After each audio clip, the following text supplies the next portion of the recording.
Hey, look at that. I'm on time. Got the system working. How's it going, guys? Another week has flown by. So, hope everyone's had a good week. I've had a pretty good week. Still trying to get underneath my fingernails clean from tearing down Marge's engine, but I'm sure that'll clean up given time. Coal mine that she was. Right, who have we got here? Tavo, good to have you along, mate. Good to have the Aussie contingent in here.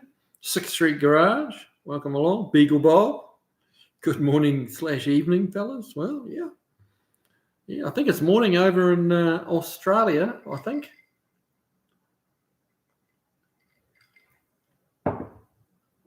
But it's morning tomorrow. That's always a little confusing. Dean Pollard, welcome along. Old timer. Hey, man, how you doing? Tavo, not only were you not late, I think you were the first in. So, well done. Annie Nickel, look at me on time. Good evening all. Good on you, mate.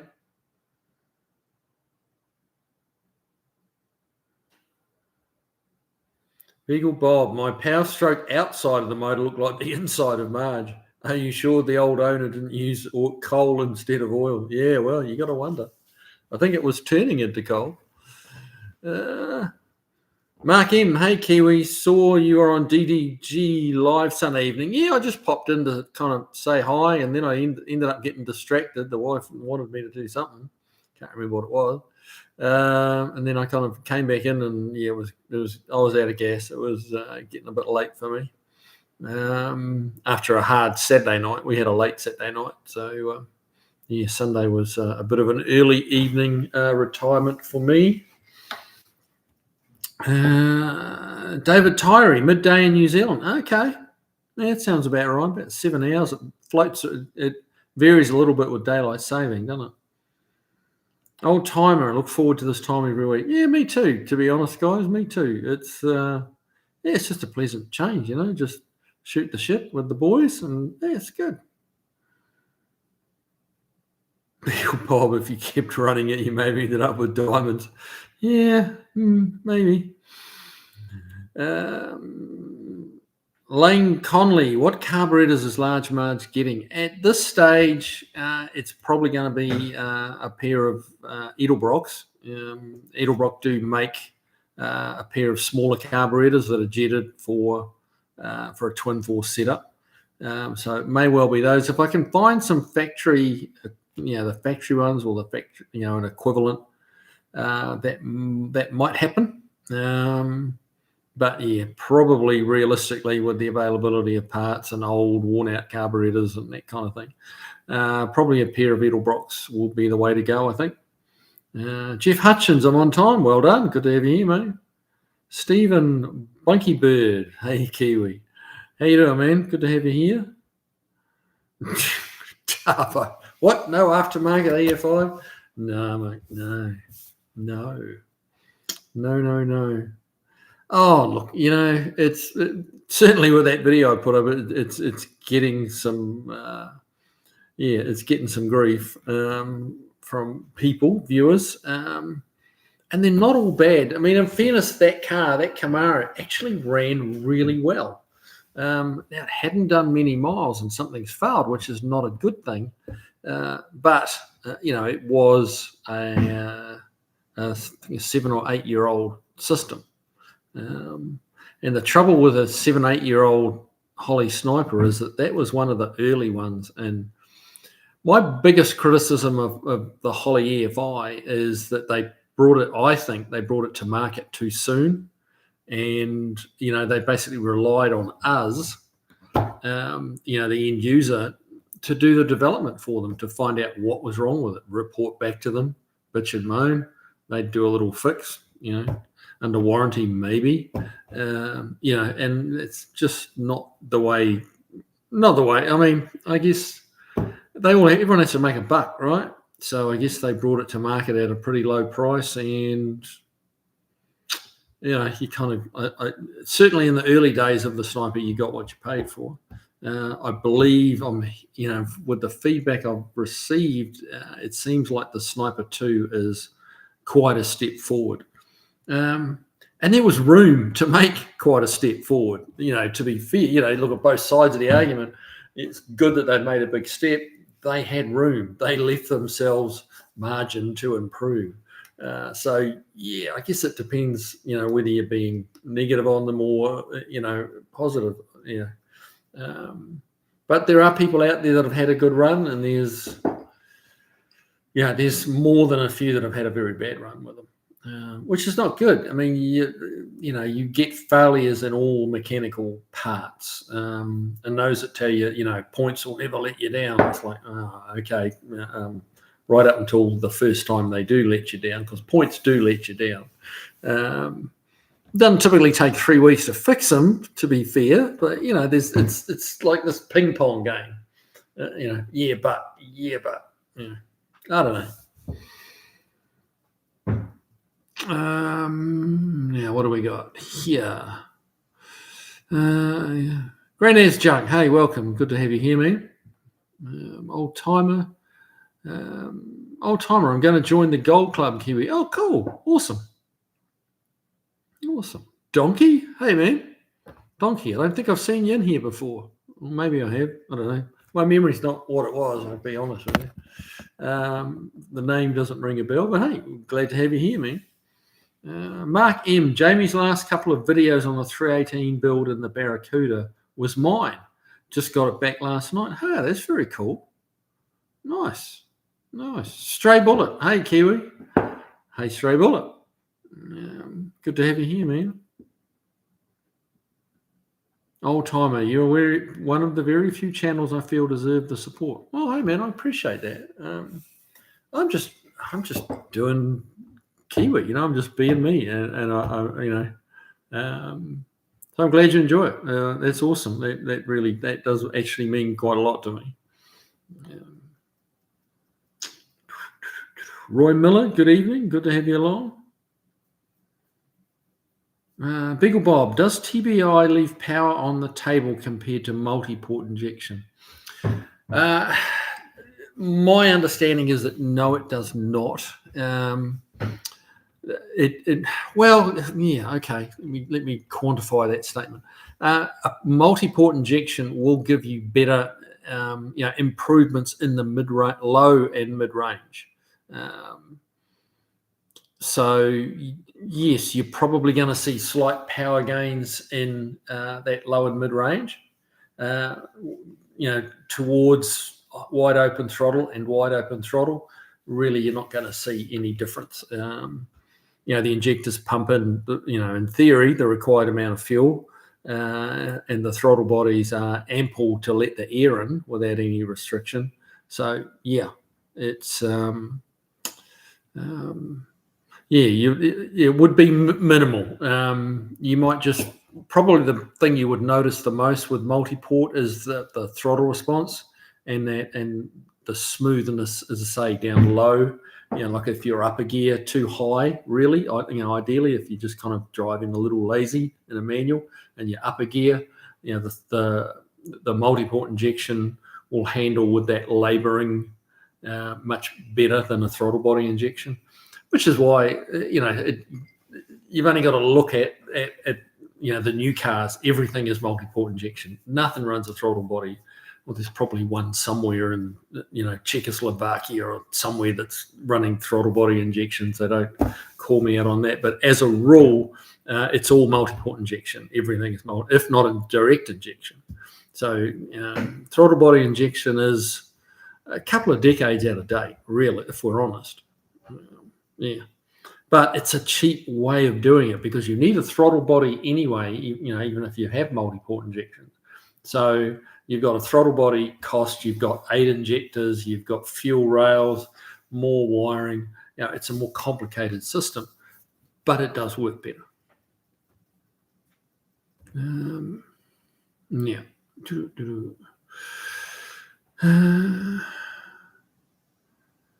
Narton, what do you think about carb cheater? I've heard about it, and I've heard the principle, and it sounds like it would work. But I really, it's not fair. It's not right for me to comment because I just don't know enough about it. But it would be fun if one came my way one day and I got a chance to kind of, learn a bit more about it. But I guess my overriding thought would be that, a carburetor is a carburetor. You can only make it. I'm sure it's an improvement, that carb cheater, but it's not multi-port injection. It's just not. Yeah. Devon Bound, hello from PNW. PNW. Mark Edwards, hey mate, how you doing? PNW, where's PNW? Yeah, you got me there, Devon. Stray Bullet, the nice thing about a mechanical ignition is that you can carry all of the spare parts and tools to repair them in the glove box. Very true. Yes, you can. Donkey, what projects are you working on besides Large March? Well, what have we got in? We've got that Camaro, obviously. They've probably seen the video on that. That we're waiting for the new sniper. That's coming in, so that's just parked down the back under a cover. Just yesterday had roll in a pretty nice 67 GTO convertible, 389 auto with that his and her shifter deal in it. That was running like a bag of shit. So yeah, we took it for a quick test drive when he rode it. He thought there was something wrong with the transmission because it wouldn't. If you put your foot down, it wouldn't change from second to third. That was because it didn't have enough power to rev through second gear and change into top. Like it was just and it just wouldn't get out of its own way. So I'm on top of that, and we've got an electronic, Petronics conversion coming for that. I am quite a big fan of those. I've had a great deal of luck with those. So there's that. I'm working on that red 68 fastback with the 428 in it. Just finishing up some electrical stuff like that, and then we're going to be firing that up soon. And I was also doing a bit of work again on Casper today. We've got a new rocker on one side, and just in the process of getting a quarter on it. And so watch out for a video coming on that. That's it. That kind of, with all that fills your week pretty quick. As well as Marge, and I should be working on the Sunbeam, but I haven't quite got there yet. But that's coming very soon. Beagle Bob says maybe not power, but cylinder variances or fuel efficiency. Yeah, you will be more fuel efficient with a port injection. Mark M, love to see the attention on Large Marge. Have always been fond of her. Looking forward to the build. Yeah, you and me both, brother. You and me both. I have this week. I've been working and I've started the video on that, but it's not done yet. Repairing that front suspension, because that was kind of playing on my mind. It's like, I need to kind of have a closer look at what's going on there, because it didn't look good, and it wasn't good. But I have got it back into place and somewhat welded in. We're putting them, kind of figuring out how to make it a little stronger. And it did also realize that the left front is also, it's not ripped and cracked like the right front, but the left one has moved. It's not in its right location. So I've got to get that jacked back into its correct spot. There's a fairly, hard to explain here, but there's a fairly effective way of beefing it up. And I'll go into that on the video, but it's just it's like, it's because of this shape here, and it's that thing, and it doesn't work in this, this kind of content, this stream. So, watch for the video, and I'll show you what the heck I'm talking about.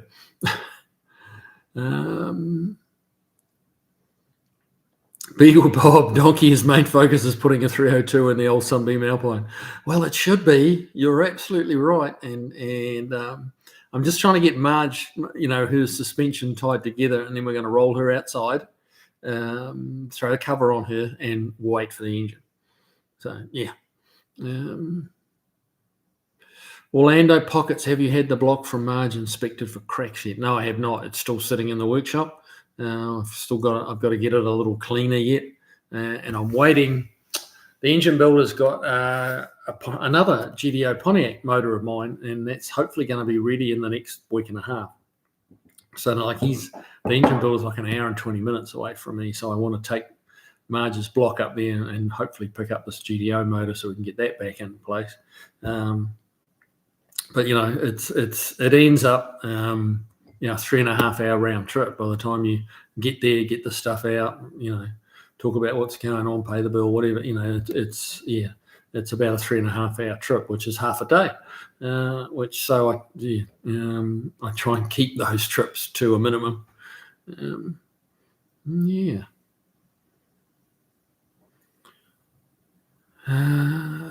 Beagle Bob, don't remind me of everything I bought for the ER5 set up on my Mustang. Oops. Okay, we won't talk about that anymore.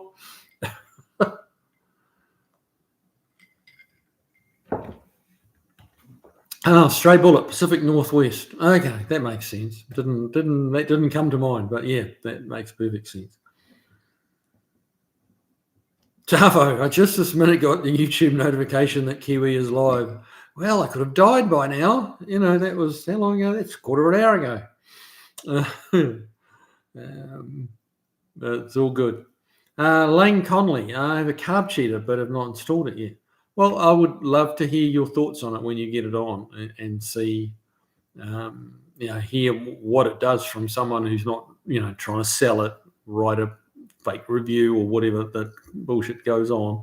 But from someone, a real guy in the real world kind of thing would be interesting. Mark in, hey, Devon Bound. I'm from PMW as well, as long as you're talking about the Pacific Northwest. Well, apparently we are, yes. Charles Dalton, I'm stuck in a buffering commercial. Oh, man, really? That sucks. That sucks because, the adverts, I know you guys have to watch the adverts during the videos, and at least I do get some money for that, which is much appreciated.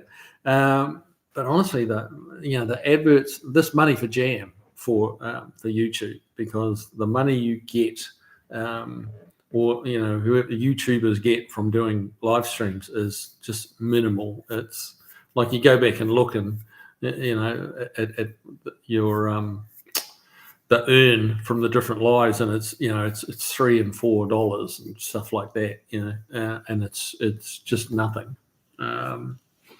Now, I'm not complaining, don't get me wrong, I'm just saying that, but it sucks that you guys have to watch all these adverts for me to get $4. The amount of money they pay you, they should really not have any ads in there. But what you gonna do? Beagle Bob, did you mention Old Blue as a project? Oh, good Lord, no, I forgot about Old Blue. Kevin Tates and I are doing a bit more work on that truck. I've got to go down there later in the month, we're already halfway through the month, so that's fairly soon, to build a new short bed for it. And then, so we'll get that all put together, figure out how to actually assemble one and weld it together. And so that's going to be a video, like an AMD video. And I'll probably do a little bit of one of my own parallel with that, but it's primarily an AMD video. They are giving all the materials, so they got to get something back for it, which is fair, and then of course to put the short bed on, I've got to take the old long bed off and cut the chassis up. So I need to get that done in all my spare time.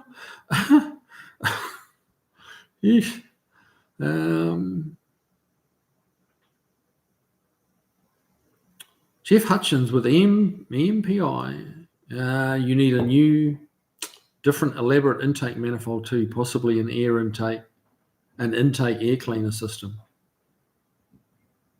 EMPI. Okay, not quite sure what you're talking about there, Jeff. I'm sorry. I'm a bit slow on the uptake, obviously, tonight. Orlando Pockets. I really hope the heart of old Marge is in good shape and no transplant needed. LOL. Well, I had quite a bit of feedback on the Poly reborn, re-stroke from various people around the place, and what I have been told that they have very heavy walls in the bores, and will take up to 120 thou rebore. So, that makes me feel better. We're not dealing with a thin block that a 40 or 60 thou rebore. I really do think it'll take at least a 40. Is going to cause us some issues that really shouldn't, from all accounts. So yeah, barring any cracks, and she never showed any signs of overheating, so that's a good thing. She always ran cool as could be. So and we didn't change anything. So I would like to believe that she wasn't retired from overheating, because we just fired her up and it never overheated. So. And heat is one of the things that is a contributing factor to cracks and blocks. So hopefully it'll be all right. Charles Dalton left and came back, made it, but that was odd. Fair enough. Fish Geraldine, how you doing, man? Good to have you here. Just let me know when you get the bodywork done on Marge. It doesn't matter when. It's been hot as hell in South Georgia. 95 plus every day. Ouch. Yeah, Fish Geraldine has made the very generous offer of coming to my shop and possibly into Kevin Tates's paint booth. And he's volunteered to paint Marge. I get all the bodywork done, and he's going to come in and paint it. And I've seen a little bit of his paintwork. The man can paint. So, yeah, fairly happy about that.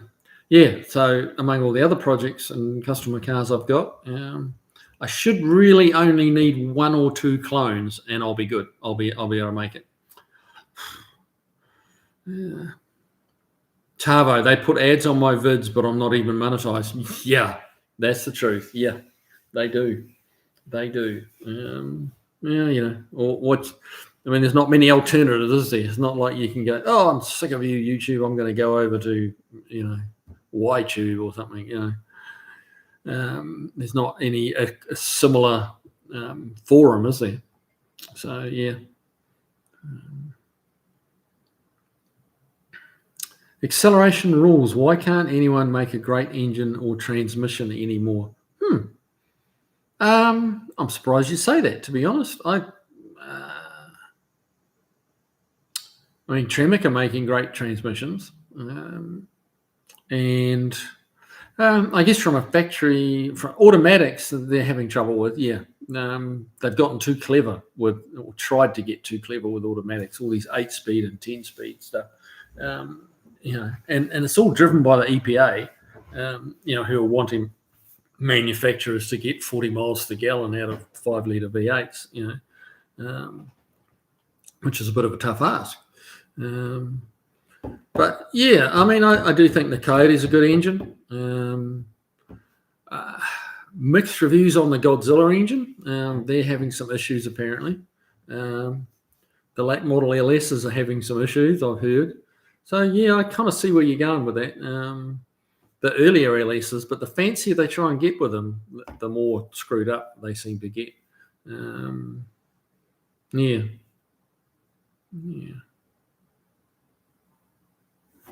Straight bullet. I can remember when $2 an hour was a decent starting wage. You're showing your age, mate. Showing your age. But sadly, I remember that very same thing. So yeah, I'm there with you, mate.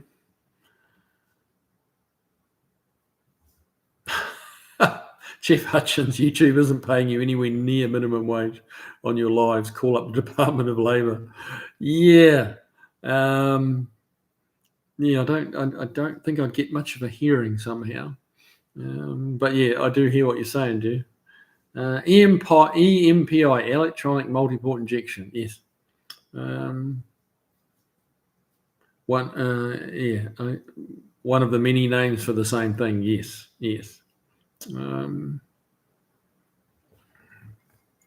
Yeah, I knew it was something like that, but I was trying to remember what it was.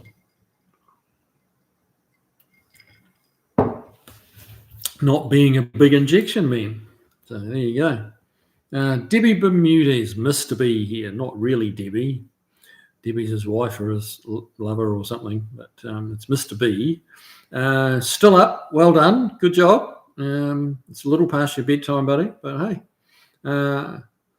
Would like to call you at the shop for some help with my GM Spirit 1976. Well, you're welcome to call, man. You're welcome to call. I'm not a car I've actually personally laid hands on a GM Spirit. So I'm not sure how much help I can be, but I can but try. Stray bullet, Ford does acceleration. Ford does make a good engineer. Jeff Hutchins, I made $1 an hour working at my dad and uncle's shop, then $2 an hour, maxed out at $3.35 from about 84 to 91. Wow, 84. So yeah, I'd have been. Wow, I was only. Hang on, 6. Oh yeah, you might be younger than me. Fish Geraldine, yep, they put ads on my videos too, and they're all just shorts. Yeah. Oh, I mean, YouTube's there to make money, and it's a pretty successful entity. People clearly tolerate the adverts, I mean, what you can do, and I'm kind of I call it spoiled, but I feel like I'm spoiled a little because of the YouTube channel that I have. I pay for the YouTube Premium, so I don't have to watch any of the adverts. And I think it's like $20 a month. But of course, that goes against the income that I get from YouTube. So I can kind of, in my head, I justify it. It's like it's a business expense. This is what I tell Mrs. Kiwi. So yeah, that's all right. She subscribes to a couple of channels that play some of the women's content aimed at females, shall we say. Yeah. Beagle Bob, finally going to pour a drink. Well done. Good. Get to it, buddy. Get to it. Beagle Bob speaks my language. Yeah. Dave, any word on the 46 International Harvester? I vote for a small 6-cylinder, maybe a 170 slant. Hadn't thought of a slant 6, I'll be honest with you. No, that's a project that if he goes ahead with it, I kind of said it would be end of the year before I could get near it. So yeah, that won't be back in the shop anytime soon. That's quite a bit of work, that truck.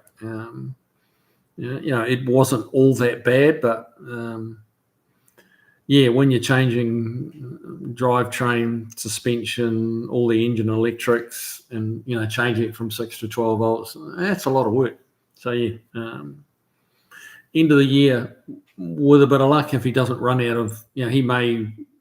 I don't know the guy, only as a brief meeting as a customer, but a lot of people do buy these old patina vehicles and, we'll just get it going and drive it like that. And then they realize that there's, it's like that. To get that 46 truck running is probably going to be all of 15 grand, depending what, and that's not putting a fancy motor in, that's just putting something simple in it, honestly, because it's motor, it's transmission, it's another radiator, it's not just, people go, I can get a motor for $500. How can it be 15 grand? It's like, well, okay, sit the motor in there. Is it going to run?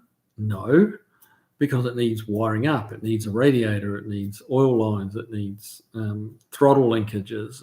And it's all that little stuff that takes all the time. Just swinging the motor in and mounting it doesn't take long, really. But it's actually getting it from that sitting in place to driving, that takes a lot of time, and time's money. Tavo, when I started working, I was looking at $32 a week apprenticeship. Wow. Or $90 a week selling parts. I didn't really look to the future in my choice. Oh, okay. You went with selling parts. That's, yeah. Here's the thing. This is where, unfortunately, apprenticeships have kind of died out because people don't want to work for $32 a week. Or the modern day equivalent. Obviously it's not $32 today, but and it's funny, they will pay many thousands of dollars to go to university, but they won't take like an internship or an apprenticeship, and you were getting, an apprentice back in the day, Tava. You know this stuff. They were getting educated. They went to school and for a couple of weeks a year, I think it was, and got paid while they were at school. Their employer, instead of getting the use of them for those 2 weeks, they were at school learning stuff. So the employers had an investment in it too, and that lower wage made it doable. I think it's a real shame that apprenticeships have kind of faded out of existence. But yeah, Tavo, I still haven't ventured far enough to grab that bottle of scotch. Oh man, you need to find a reason to go to town, brother. David Tyree, my first take-home pay was $55 for the week. Jeez, if I remember rightly, mine was 44. And how is it you can remember stuff like that? And I can't remember why I walked into the kitchen. It's weird. Beagle Bob, having a glass of Eagle Rare now. I'm having some Wellers made into an old-fashioned, so I'm good to go.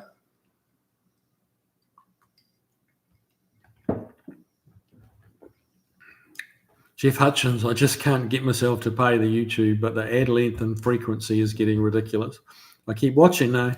Yeah, well, I mean, it's one of the best forms of entertainment on the little screen that's out there, really, because you have so much, so many options, so much stuff you can watch on there, and it doesn't matter what you're into, anything. There's a ton of it on YouTube, so it's a pretty good medium. That's why all the TV, the old TV shows are now on, like Power Nation's a classic one. They used to be on, purely on TV and then cable TV, and now they're pretty much exclusively on YouTube because they don't make any money, putting programs on regular TV anymore. Acceleration rules. Don't forget heat, air conditioning, and wipers. Well, yes, there's that too. I've got to get done on March. So, yes, lots of stuff to do.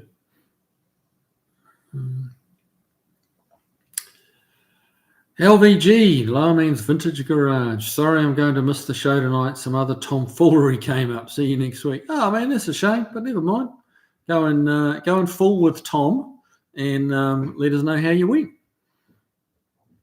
Andy Nickel, just had a customer said he liked the vibe in my shop. I said I didn't know it had a vibe. I just thought it was clutter, putting a new bridge on his Ibanez guitar. Well, okay, if that's what we're calling it now, vibe. My shop has a lot of vibe because I've got a lot of clutter in there. I tend to spend half a day at a weekend or something trying to straighten the place out, and then before I know it, we're kind of back to square one. I never seem to quite get ahead of it, but that's my vibe, I guess. Fitzgeralding, I started out on minimum wage, $1.60 an hour, back when Sunoco was $2. Sunoco 260 was 34.9 cents a gallon. Wow. The good old days. Wow. Yeah. Acceleration rules, $32 buys a sandwich. Man, we went out for dinner on Saturday night. Actually went out with a good buddy of mine, Tommy Bocius, from formerly, he's not there anymore, but on the muscle car TV on Power Nation TV. I got a 10-ounce steak, and it was $59. Plus the sides. The $59 was a steak. That's it. No more, just a steak. You want sides? That was more. So yeah, they're not cheap anymore. Lane Conley. The Travis B revived a long abandoned international on his channel a while back. Okay. Yeah. I don't know. Like a few people have said, we should try and get that international motor going. I just don't know that it's be able to be gotten going. You might be able to get it running, kind of a little bit like Marge. Marge was not seized up anything, or not. She wasn't seized up at all, but she was tired, and the rings were stuck in grooves and stuff like that. That international was so locked, and you might have been able to soak it long enough to make it let go of the bores, so it would turn over. But I don't see it ever being a good motor again. So I do think there's a 99.5% chance that motor needs rebuilding, and a weird international motor like that, it's just not worth rebuilding. They're too expensive, too hard for parts. And when it's all done, you get something with next to no horsepower, and it's like, just get a $500 six banger out of be it a Mustang or a slant six out of a Dart of some description or something like that, and you've modernized everything by 30 years, and it's just. To me, it's a better option. And it's not like that international truck needs to be, it's not some rare truck that needs to be numbers matching and everything exactly as it was. It's just a cool looking old truck that what it needs first and foremost is to go and move under its own power. That's going to put more value on it than anything else.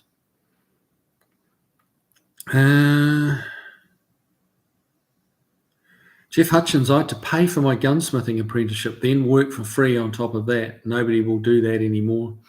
No, well, yeah, it's a little bit. It's harder to do that now.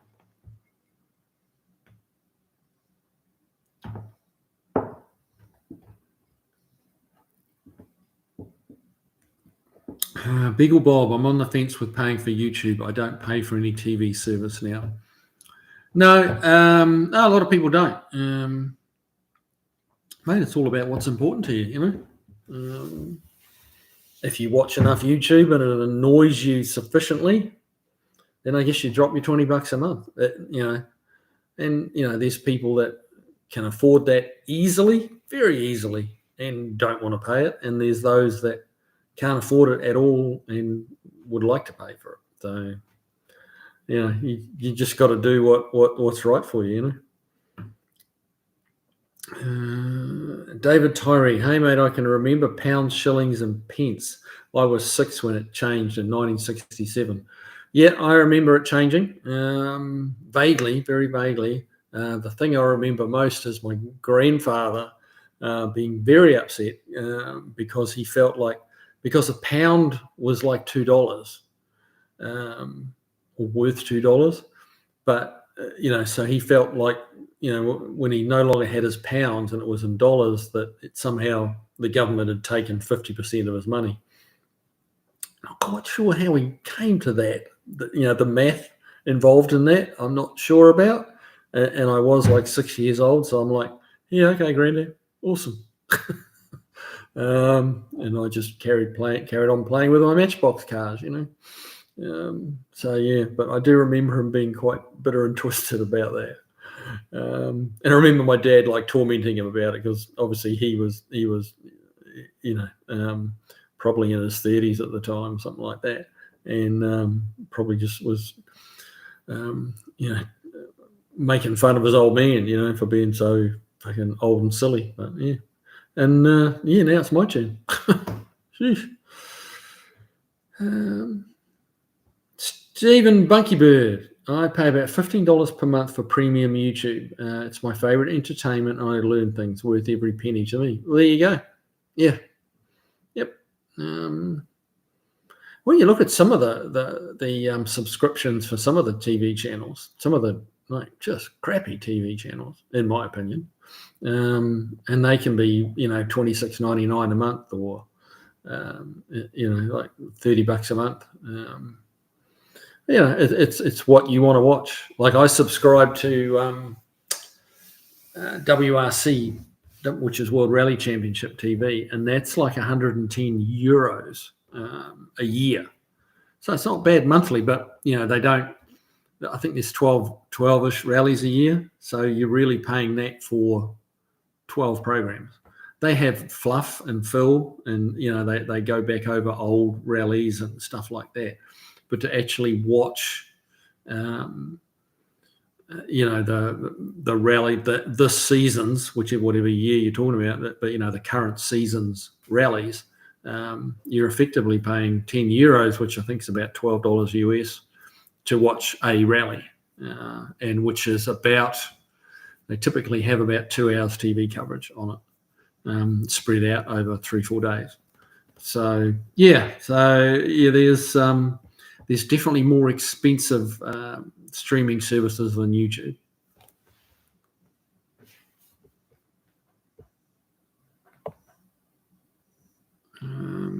Beagle Bob, 91 octane was $3.09 the other day when I filled up in Arizona. Yeah, our local gas station, which is expensive, up the road from me here, is I think it was $3.20, and that was regular. Well, hang on. Yeah, that's 89. So, stray bullet, that's highway robbery. Well, yeah, it is a bit, because you've only got to go about 15 minutes down the road, and it's like $2.59 a gallon. So, yeah, our local gas station is they're highway robbers for sure. Chavo, last time I ate out was a $5.95 pub counter meal. I bet it was good too. Dave, $2.30 an hour washing dishes at the Edison Club in Rexford, New York. Wow. Vilefly, hey, welcome along, man. Clinks to his 3D printer and tinkers with it. Oh, good Lord.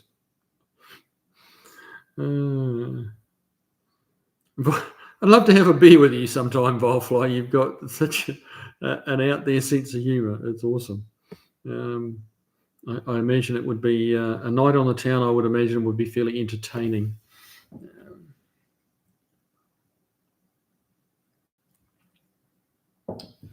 Andy Nicol, I haven't had a TV for 30 years, just a laptop.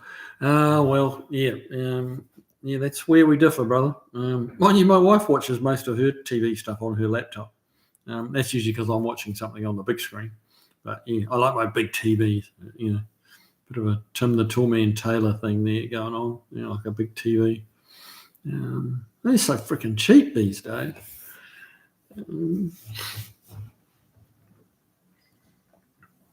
Volfly, too bad the 3D printer isn't large enough to make an intake manifold. It would be nice for experimentation. It would be. Could you actually do that? I'm sure there's big enough ones, but could you actually print? I guess you could. I guess you can print anything you want. That would be some fairly detailed, like a big file to put into the computer to make that print, I would think. Completely out of my depth there. I don't know what the heck I'm talking about. So, Lane Conley, 35 cents an hour bussing tables at the Red Lobster. I'm old. Oh dear. Oh well. Plus tips. Firefly. Dave, I grew up with TV commercials, so the ads seem normal. Besides, it gives me a chance to go pee. Yeah, as we get older, we need a few more pee breaks, don't we? 501 Chorus Echo. Chorus, yeah. Hey, Mr. Kiwi, it's Mr. Bukovac. Mr. Bukovac, Bukovac, I can't remember now, is the gentleman with the 67 GTO that I mentioned earlier. So, hey, welcome along. Good to see you here. You found my channel. Good on you, man. Now, he's a guitar. Now we've got some guitar builder / repairers in the room. And this 501 Chorus Echo is a guitar player, professional guitar player. So there you go. You got something in common.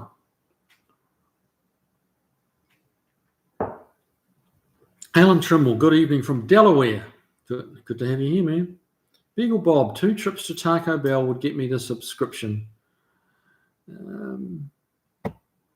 Very tempting. Well, there you go, you see. There you go. Nope, where's he gone? Sorry, shot down the page again. Not keeping up. Where's it gone?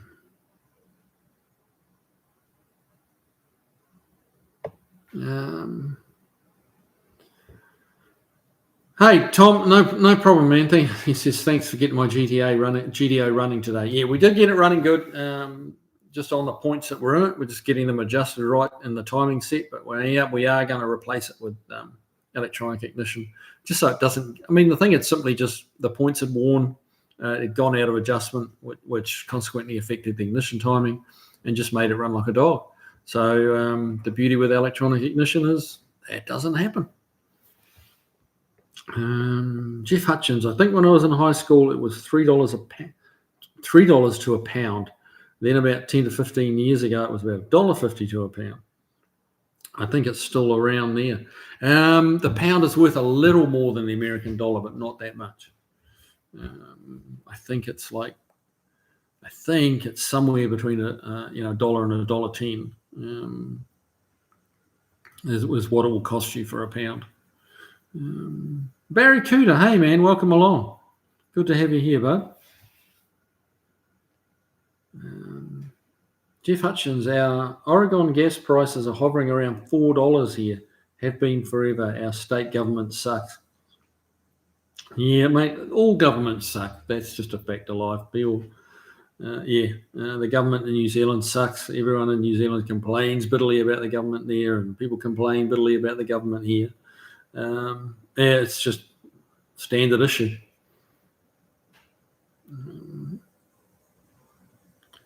Fish Geralding, I got some methanol-free 90 octane from my mower yesterday, $3.53 a gallon. That's not bad for ethanol-free.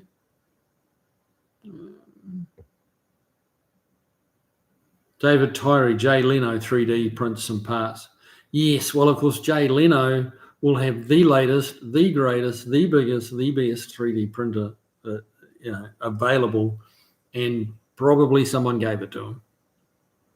So that's the joy of that kind of thing. Now, where do we go here? Volfly, some people are 3D printing carburetors out of nylon, 1-barrel carbs, but still they work, just need gaskets. Wow. Yeah, well, if you can draw it in a way that, in the way that computers see them, which I don't understand, but, that's kind of what they do. You can print it. Yeah. I'm going to get some parts 3D printed for March. Actually, I need the defrost events. I need 3D printed because they're a plastic and they're all breaking down, but there's enough left of them to be able to, I think, be able to make a file for them. And then I'm in contact with a guy over in Europe there's a little plastic trim piece that goes around the steering column and goes up to the bottom of the dash to fill in that gap between the two. And like they all crumble and fail. And mine's, I think there's about 1/8 of it left there, kind of just hasn't quite fallen out yet. And I found a guy in Europe who's made them, and it took him 3 goes to get them, by the time you print them, to actually come out the right shape. So he's sending me that file, so I'm going to get that printed. So Marge is going to be all high techie tech.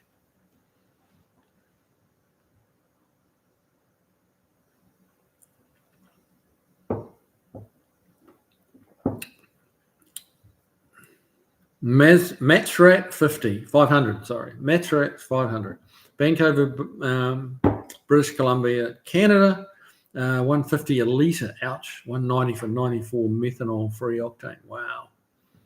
That's a little bit per gallon, isn't it? That's a little bit. Flossed. You got some hard names to pronounce. Because you got to read them because there's no breaks in them. Flow Steve Matt. Floss Steve Matt. Hi from down the road in Maury County. Well, Maury County's not far away. That's real close. We're neighbours. Welcome along. Most people use their 3D printers for toys and other paperweights, but I expect it to pay for itself. Fair enough too. It's something that, yeah, if I was a little bit more computer savvy, I might be tempted to get one, but I have some serious suspicions that I will end up, get all enthusiastic and then not be able to get it to work, and it'll end up in the corner gathering dust because it's just too hard. So yeah, I will pay the money required to get someone to do it for me. I think that's for me, that's a more efficient way of doing it. Tavo, in the early 70s, Aussie dollar was New Zealand $1 and US $1.10. Now it's about 65 cents US. Yeah, crazy how it's flip-flopped around, isn't it? You imagine getting $1.10 US for an Aussie dollar. Wow, that would there'd be American cars flowing into Australia. Barracuda, the current New Zealand government is a big improvement over what we had prior. Well, this is very true. Although not everyone in New Zealand would probably agree with you, but that's the joy of politics, isn't it? Which is why we try not to get heavily into it on this show. But I hear what you're saying, but that's quite okay. Yeah. The Jay Leno, David Tyree, the Jay Leno comment I made was because they are metal prints. Oh, okay, yeah. Yep, you can get metal printers now. Metal, 3D printers that print metal, which is just wild, really.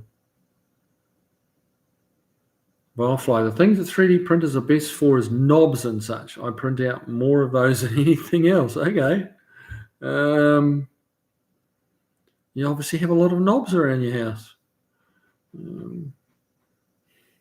Volfly, I still need to work on my CAD drafting. Self-taught, I need to take a class. Yeah, well, that's where I would run out of steam. It's like, where the hell am I going to get time to take a class on CAD drafting? And then I'd zone out. I'd be thinking about Marge or Old Blue or customer's car while someone's trying to teach me that, and none of it would sink in. So a little bit of ADD happening, I think.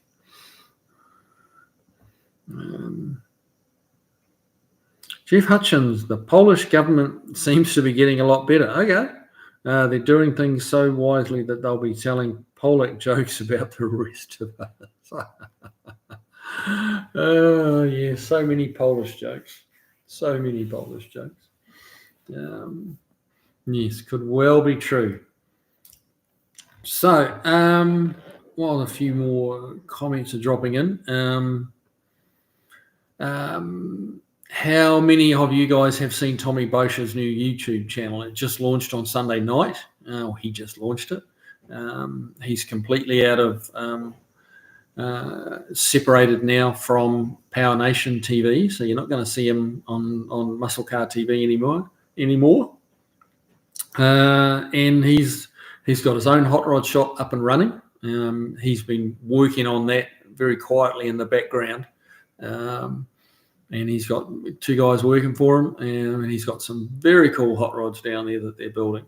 And he's just a good dude. You should just search his channel, Tommy Bosch's. He went from 0 subscribers to, I think, like this morning. So what was that? 2 days later, he was up to 15,000 subscribers. So like it's kind of going ballistic, his channel. But of course, he's got a lot of followers and fans, from his 19 years in TV. That does help a hell of a lot. So yeah, go and check out his channel. I think if you're enjoying the videos I do, I can't imagine you wouldn't enjoy what he's doing. One of the things he's doing, he's putting a full-on Hellcat motor and trans in a 73 Winnebago. Yes, you heard me correctly, a Winnebago camper or mobile home, whatever you want to call it. I have to put a little question mark over his sanity on that one, but we've all done strange things with automobiles, so who am I to judge? Yeah.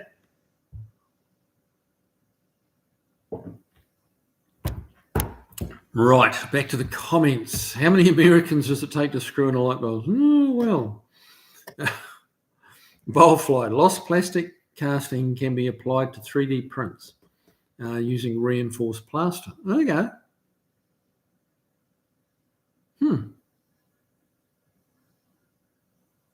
Okay, that makes sense. Beagle Bob, I keep saying that one day we'll start making wood trim pieces and miscellaneous knobs and bits. There you go.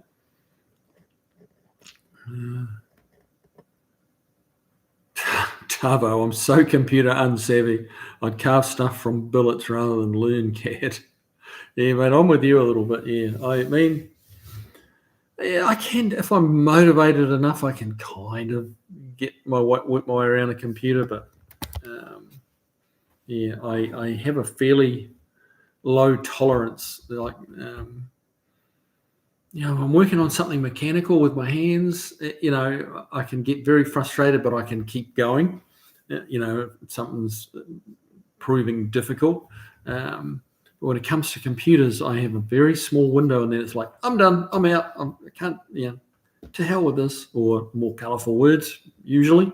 Something about computers just kind of triggers me a little.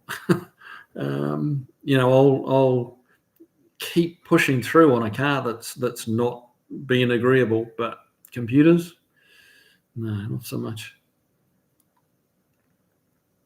Jeff Hutchins, what do you do for a living? Bowfly. Mostly I make knobs. Well, yeah. What's on the to be? Kiwi. I just saw Bosch's site and subscribed. Very talented guy for sure. Watched him for years.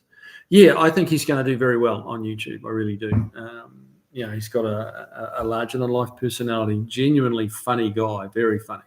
I had dinner with him on Saturday night, and we just laughed so much.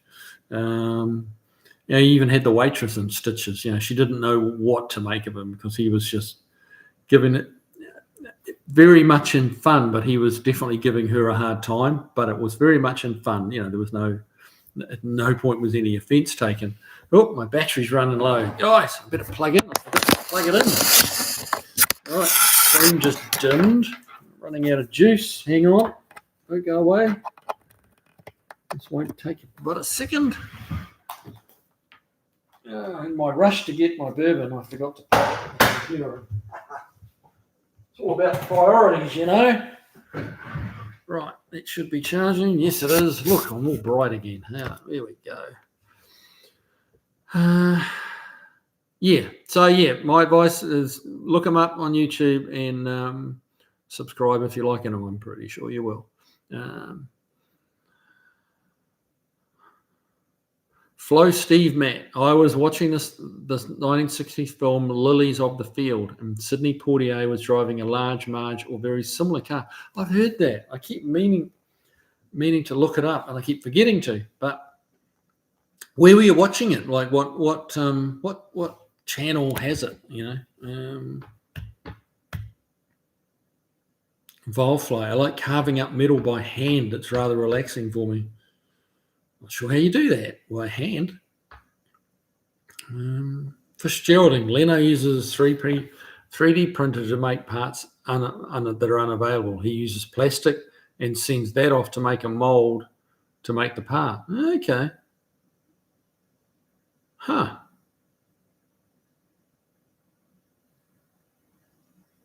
Right. Jeff Hutchins, straight bullet. Depends on the American. Anywhere from 1 to 1,000. Oh dear. Jeff Hutchins, Volfly, the master of handcrafted knobs and stuff. Well, I knew there would be a kind of off-topic subject tonight. It was off, and but yes, hand making knobs wasn't on my radar, but here we are. If tariffs continue to go berserk, plastic knobs might well be a career. Good Lord. Oh, goodness. Yo, Cyrus87. Kiwi. I am the owner of a 2005 Pontiac GDO, aka Holden Monaro LS2 6-litre with a 6-speed. Nice car. That's a nice car. And going up in value too. All those... the GDOs and the G8s are cars that people have realised they're actually pretty good cars, and they're going up in value. But yeah, great car.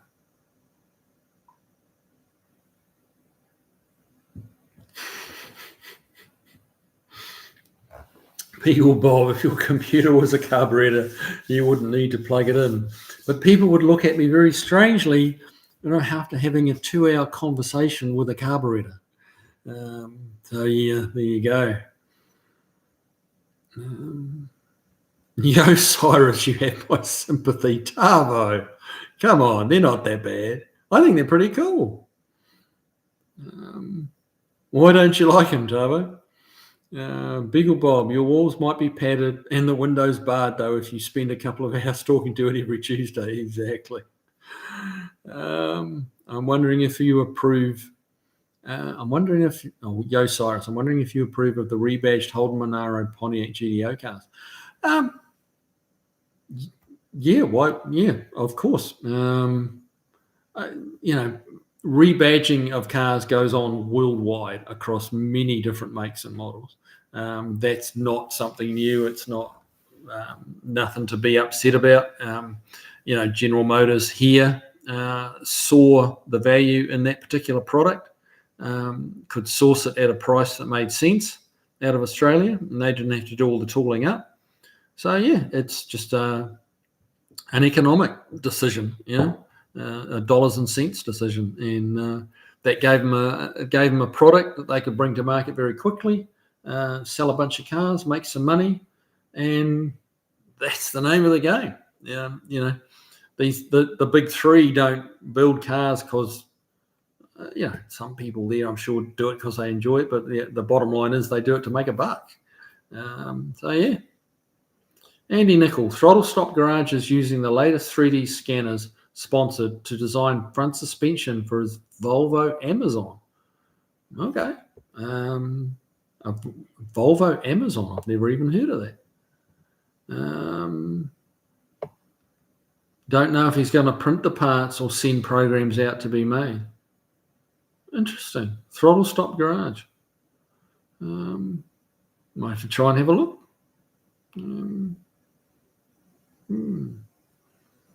Boston Brian, how's Uncle Tony doing, mate? I have no idea. I have no idea how Uncle Tony's doing. I'm sure he's doing well. He's a big time YouTuber. He's got a great channel. He puts out content that people love. He puts out some content that people hate. But the bigger you are, the more haters you attract. And he's big. Last time I saw it, he was pushing 400,000. I don't know whether he got there or not, but that was a little while back. But yeah, I'm sure he's doing just fine. But our paths do not cross anymore. David Tyree, Jay Leno has shown metal parts he has printed. He gets them cast where he can because metal printing is very expensive.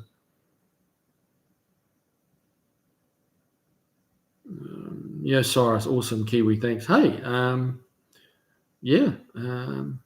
one thing I have that I do find somewhat amusing with that Holden Pontiac kind of crossover is there are a number of Pontiacs like the G8s here that guys have put the Holden front ends on them and the front and rear bumpers and the hoods to make them into a Holden for the American market. And in Aussie, people have imported the G8 fronts, which are different, all the front bumper and fascia and the rear bumpers and stuff like that. They've imported the Pontiac stuff into Aussie so they can have something that's a little different. It's funny how we always want something that we kind of can't get or is hard to get. And so when you're driving a Pontiac G8 in Australia, it's people turn and looking like, what the heck is that? And it's the same here. People haven't seen many Holden Commodores, and so you rock up to a car show and okay, it might be a Pontiac G8, but if you put the Holden body kit on it, it looks like a Holden. People put Holden badges on them, and people are all over it. They're kind of excited to see it. So I find that makes me smile. It's kind of funny.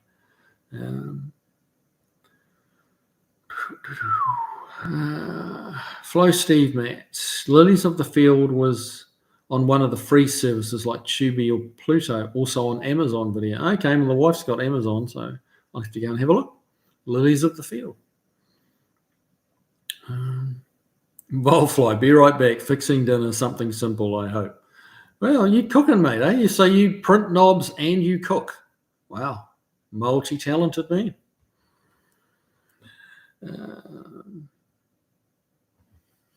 Carbo, by the way, Cyrus was kidding. Not a bad carbo any mean. Oh, Lord Dave, no American under 20 even knows what a light bulb is.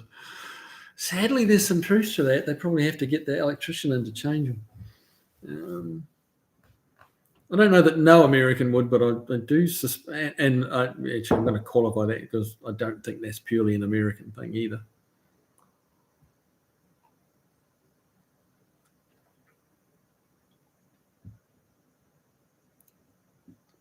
Andy Nickel, it's incredible what the scanners can do. He scanned the block and the detail is crazy, and he can modify or enhance plus more. I don't understand. Yeah, look, if you're a young-ish guy, and I guess when I say youngish, I mean like 30s, in hot rodding at any kind of professional level, you have to understand scanners. You have to understand 3D printers.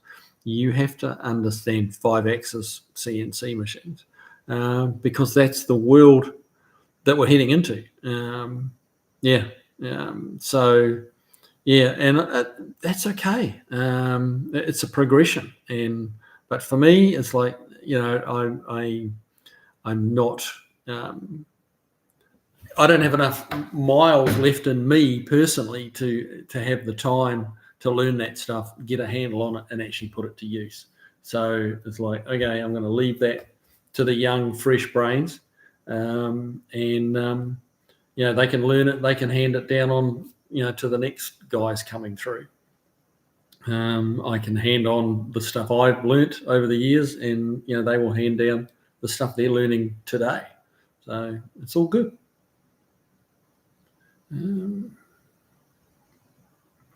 Craig Nearing, of all the car lines to get rid of, and just as Pontiac was building really cool cars. Yeah, I agree.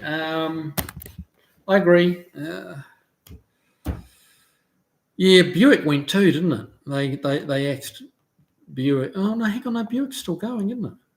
What am I saying? Yeah, I guess one of them. I guess it was going to be Buick or Pontiac. Was going to have to go. I mean, at least they got rid of Hummer. If they'd got rid of Pontiac and kept Hummer, that would have been a travesty. What a joke those Hummers were. But yeah, it was a shame. You're quite right, Craig. Stray Bullet just got a Winnebago ad that didn't even have a Hellcat engine. No, don't imagine it did. David Torrey, it's only a problem if the car bounces back. Yeah, well, indeed, yes, that would. Enough bourbon, I guess it might. Josh Homan, good to be here. Good to have you here, mate. Fitzgeralding, in the movie Lilies of the Field, Sidney Poitier's character Homer Smith drives a 59 Plymouth Sport Suburban station wagon. Well, that's exactly what I've got. Oh yeah, I'm definitely going to have to look for that movie. You've talked me into it, guys. Paul Funk. Hang on. I jumped ahead there. Where's it gone?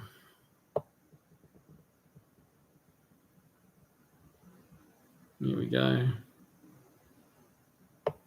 Paul Funk, good evening, everyone. How about SVG? Shane Van Gisbergen.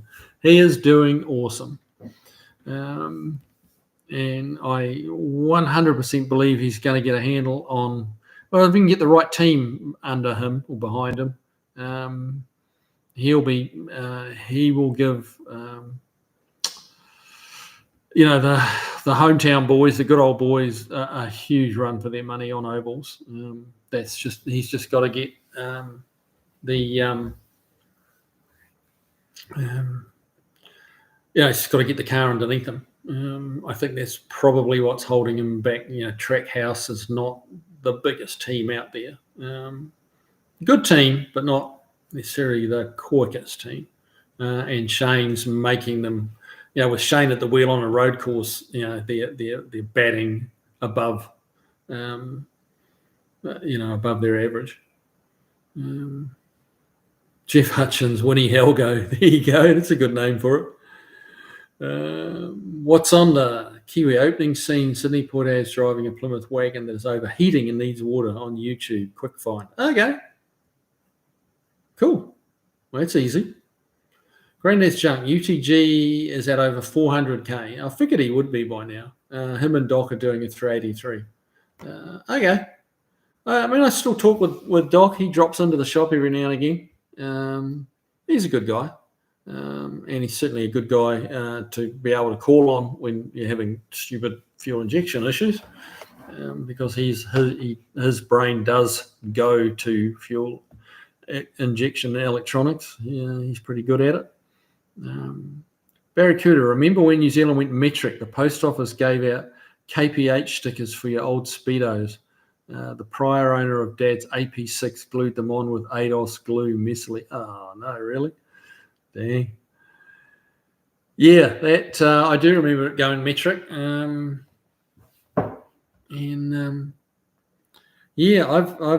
kind of a bit of an identity crisis for me with metric and imperial, because I'd learnt enough about, I'd been taught in school, early days of school, the imperial way, feet and inches and miles per hour and all that kind of stuff. So that made sense to me, but the metric came in when I was pretty young.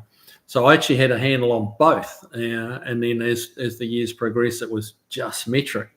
And coming here to the States, that had to change again. I had to go back to imperial, or standard they call it here in the States.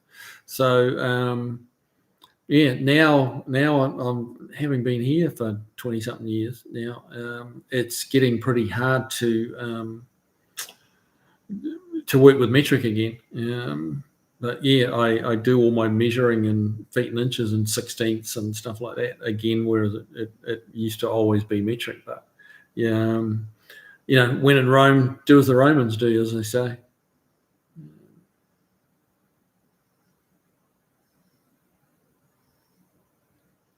Stray Bullet, I'm afraid that Tony and Art are going to get into trouble with their midnight speed lab.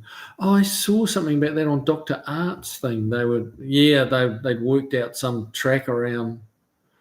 Yeah, I didn't watch all of it, to be honest, and but it looked a little Uncle Tony-ish. Yeah, they could get into trouble. Yeah, I mean, hopefully not. Hopefully they just have fun. What's on it to be? I want a Falcon GTHO Phase 3. Hey, don't we all? Why would you not want a $500,000 or $1 million car? I'd love one too. Tavo, when Holden started exporting VT to the Middle East as Chevrolet Lumina, everyone was grabbing the Chevy badge to put it in the grill here. Yeah, it doesn't matter, but it does make me smile. It's like people will be people. They want to be a little different.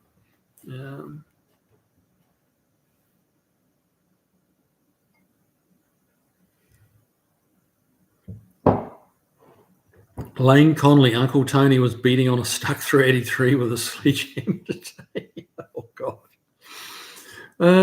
Well, knowing Uncle Tony, if he breaks the block, he will weld it up with his flux core welder.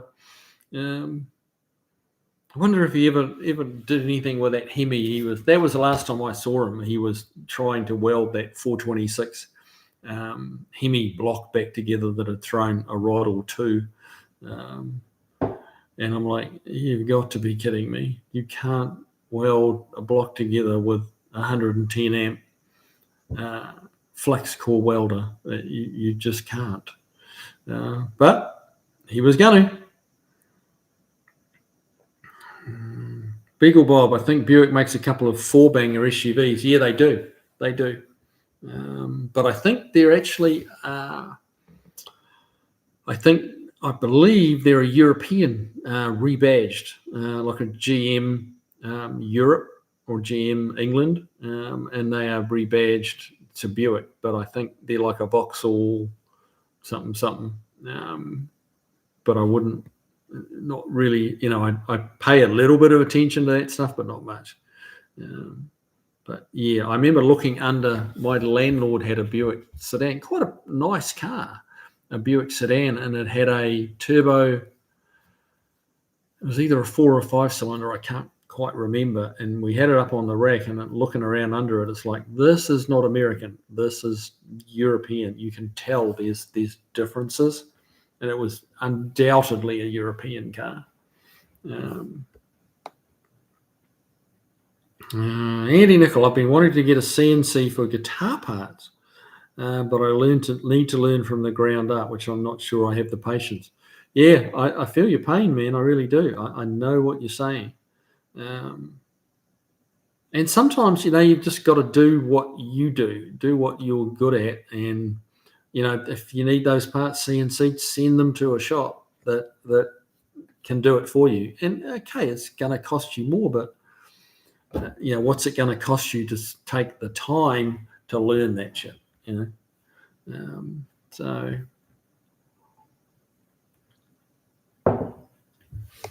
and our time is getting more and more valuable by the day because the clock's ticking. I think most of us here in the chat are not. I think most of us are over 25 that are in here, and our clock's ticking by. And some stuff you've just got to go, okay, I don't have time for that. I'm going to give it to someone who knows. Yep.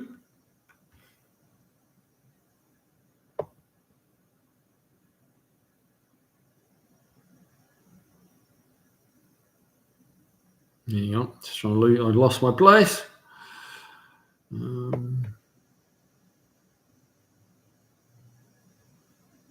Jeff Hutchins, it's like swapping Chrysler 300 Magnum Charger front clips. It gets interesting. I bet it does.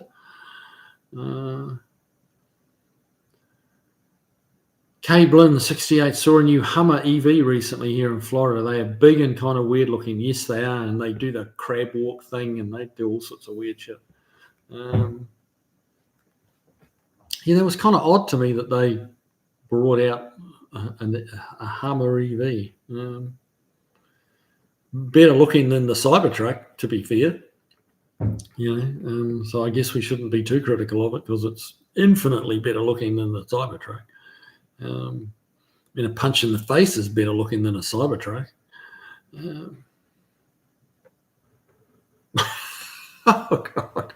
Stray bullet. I wonder if anyone will ever swap a Winnebago engine into a Hellcat. That's probably even more ridiculous than a Hellcat into a Winnebago. But hey, that's funny.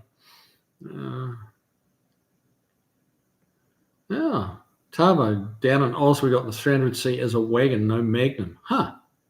Okay. Jeff Hutchins, a 300 wagon would probably be my choice. There you go. Andy Nicol, I don't know SVG. I'm more of an SRV guy. Well, SVG, as good as Stevie Ray Vaughan is, SVG is to motor racing, what Stevie Ray Vaughan is to guitars. He is a savant, really. He's exceptional. I'm proud to say I know his dad quite well. I've ridden alongside him in a car a few times in competition. And yeah, his old man is one hell of a driver as well. Something in the genes. Stray bullet, I had to learn both metric and imperial in school. Yeah, well, that's effectively what I did, yeah. Josh Homan, going metric was pointless, just caused a bunch of disruption. Yeah, I know it got a lot of pushback in the States. It did. And yeah, I've pretty fluent in both, to be fair. I've used both systems exclusively at different periods of time in my life, and I have to say the metric system is better. And I only say that because it's all done in tens. Everything is in tens. So to the people that say to me, it's so complicated, the metric system, it's like, no, it's really not. My question is always, can you count to 10? In which people go, what do you mean? Of course I can count to 10. It's like, well, if you can count to 10, you can do metrics, because there's no 1/64th. You don't have to add, 5/16 plus 3/32 plus 11/64. That's you can't have that equation in metrics. It's not possible. It's all in tens. You have there's 10, like kilometre is like a mile. You have meters in a kilometre, and there is 1,000, which is a group of 10 meters. Then you have centimeters in a meter, which is like the inches in a yard. And there's 100 centimeters, which again is a group of 10. It's all tens, 10, 10, 10.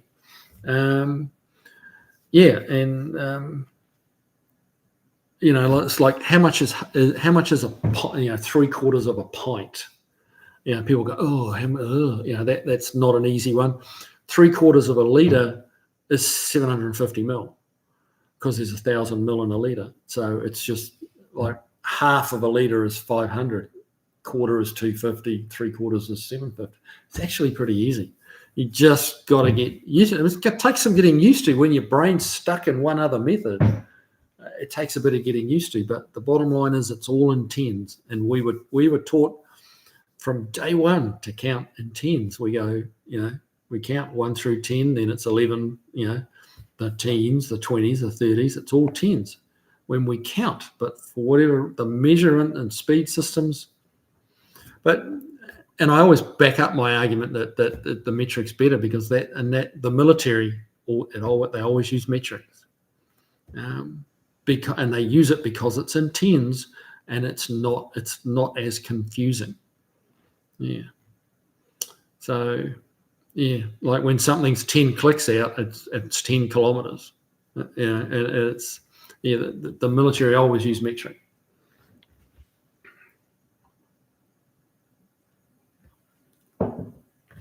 Dave, drugs introduced the metric system to the average person. No one in the USA knew what a gram was before cocaine became popular. Yeah, well, there you go. I mean, how much is a gram of cocaine in the standard system? Like what fraction of an ounce is 1 gram? I don't know. But anyway, Canada is funny. We all know speed, kilometres, and temperature degrees in Celsius, but it still uses feet and inches. Yeah, that is a bit of a contradiction.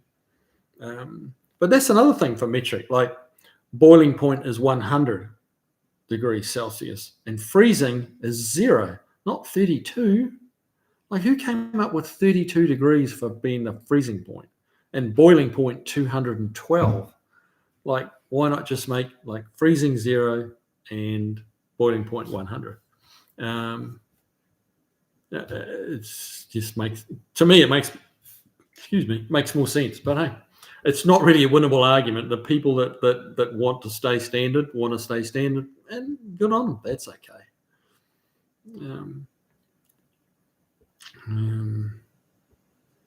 Now, Beagle Bob, 6-figure car. I would never want that. I would feel bad only washing it. I would feel bad only washing once a year. Yeah. Jeff Hutchins, hate to admit it, too old to change, but the metric system makes sense. Yeah, well, and I mean, I've converted back to the standard system because here in the States, it's what makes sense. Yeah, and if you start, like if you go to Home Depot and say, can I have 3 meters of 100 by 50? They won't know what language you're talking. So yeah, who wants to learn all that? A meter's about a yard, and 100 by 50 is 4 by 2. So yeah, just so you know.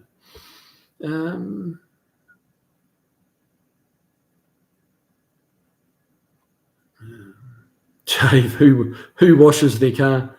Yeah, I usually use detail spray. I don't usually wash. Yep. 12 ounces is 3/4 of a pint. Well, there you go.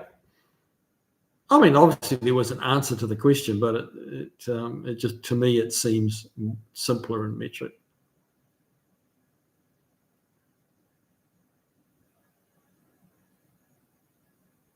Now, Granddad's junk. Josh, especially when you ask for a kilometre of sausages from the butcher. Goodness me, that would that would get you a wide-eyed kind of look, wouldn't it? Fish Geraldine, I saw a rare bird last week, a 1917 Chevrolet with the words "First Overhead Valve V8," the Series D, only made in 1917 and 18. Okay, not heard of that. Not heard of that at all. But yeah, that would have to be pretty rare.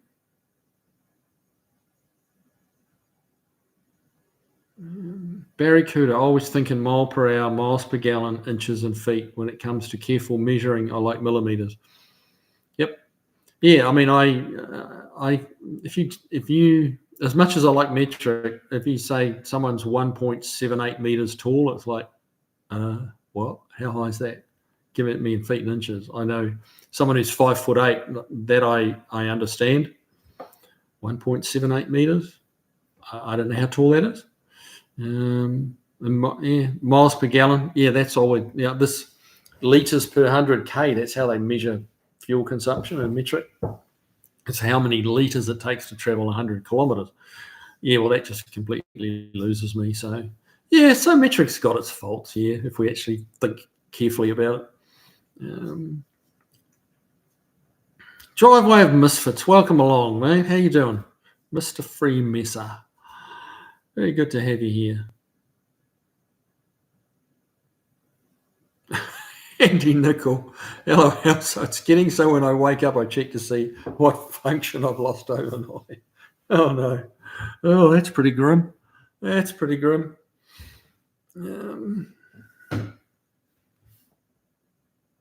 Acceleration rules. Bring back the classic station wagon. Yeah.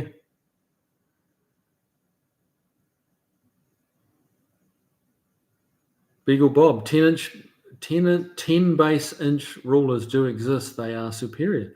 I haven't heard of that. I didn't know that. Interesting. Driveway of Misfits. Here we go. 60 seconds in a minute, 60 minutes in an hour, 24 hours in a day, 7 days in a week, 4 or 5 weeks in a month, 12 months in a year. None of it's metric, yet everybody knows it. Yeah, good point. I can't dispute that. Yep, you're right. But it's interesting when they get into serious timing, it's all down to hundredths and thousandths of a second. When they're getting into real small increments, it goes back to that. You can't say that's metric, but it is in tens. Anything in thousandths is done in by the factor of 10, and that's why machine shops, they'll bore your engine 20 thousandths of an inch over, or they'll grind your crank 10 or 20 thou under. They don't go, they don't grind them 430 of an inch,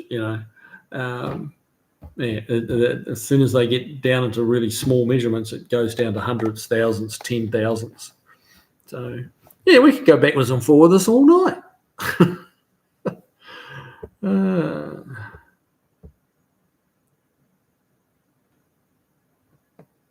Andy Nickel, Barracuda. Yeah, when I work on classic guitars, I have to use metric, and it's easier for calculations. It really is, because we've all been taught, and this is interesting because it's worldwide.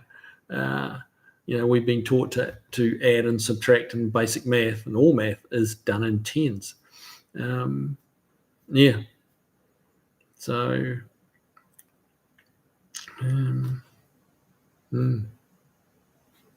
Jeff Hutchins, the Hemi block is still holy.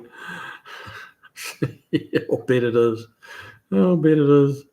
I was, I kind of, when he was first telling me this way back when, I'm like, I couldn't help but think to myself, I would like to be he was going to take the engine, that block, when he got it welded up to Shacklett's Automotive. Shacklett's, they're very good.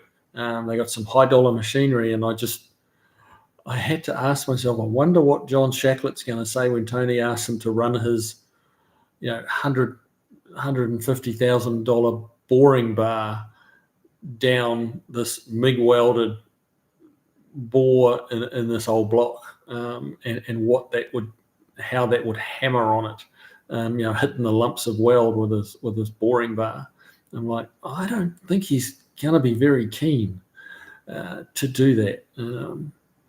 But yeah, I guess we'll never know. I doubt it. Honestly, I don't see it ever happening, but you never know.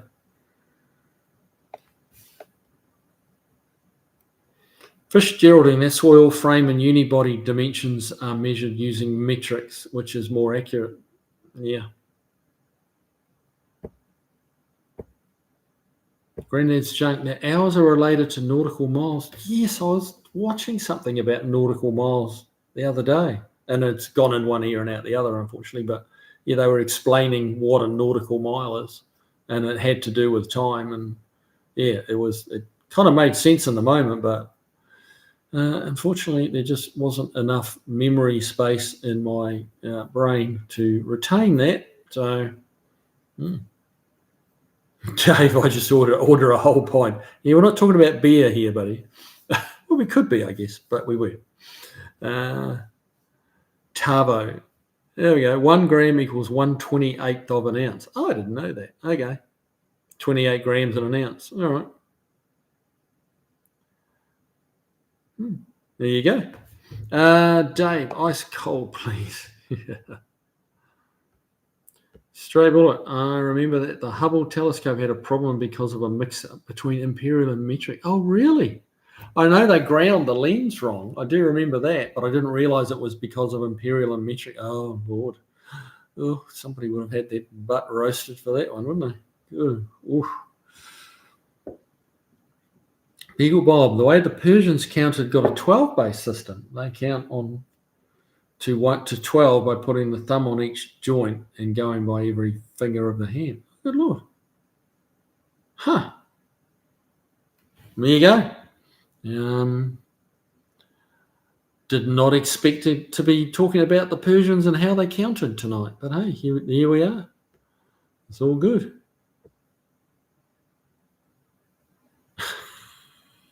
Granddad's shut. Tavo, you've been weighing up some green stuff. Maybe that's his new career path. Perhaps he's chosen a new career path he hasn't let us in on. Yeah, you never know.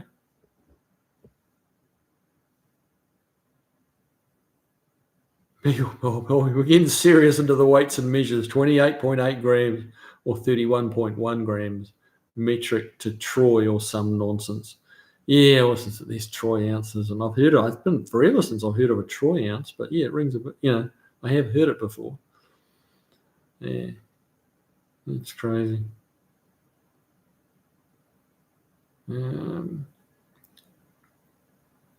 Jeff Hutchins, I wonder if anyone really likes the look of the Cybertruck, or they just think it's cool to say they do. Yeah, I agree, bud. I agree. I think enough people have said it's cool, so people go, I want that cool truck. They don't necessarily know why it's cool or deep down think it's cool, but they've been told it is.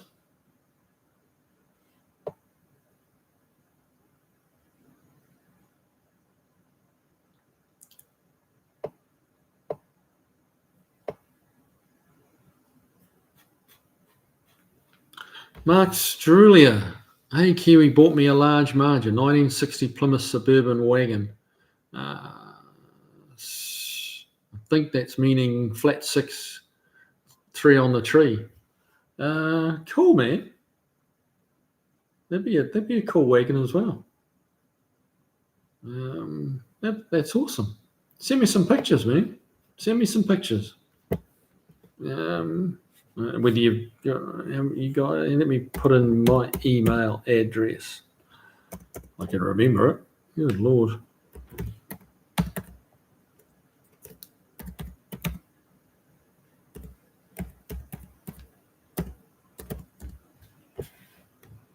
Send me some pictures of it, man. There you go. There's my email. Barracuda. I used to wash my Valiant every day, sometimes twice a day. Good Lord, really? You're a keen? You probably washed it away. There's probably rust in front of your eyes with that much water on it.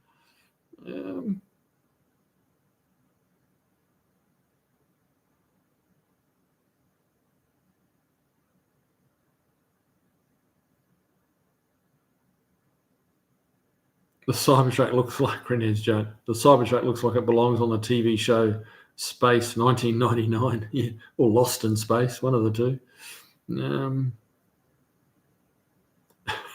Hey, Conley, how about emissions being measured in grams per mile? Bastard units. I didn't realise they did that. Grams per mile. That's stupid, isn't it?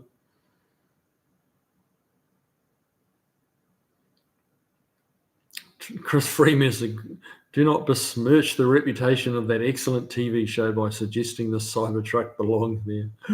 Heaven forbid. Beagle Bob, you wash your car once a year. Oh, Mr. Fancy Pants. Barracuda, the Cybertruck looks like it's made by Fisher and Paykel. It truly does. Now, for those of you who don't, I don't think they have Fisher and Paykel here in the States.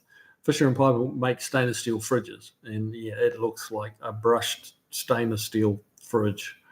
Not quite as stylish, in fairness to Fisher and Paykel.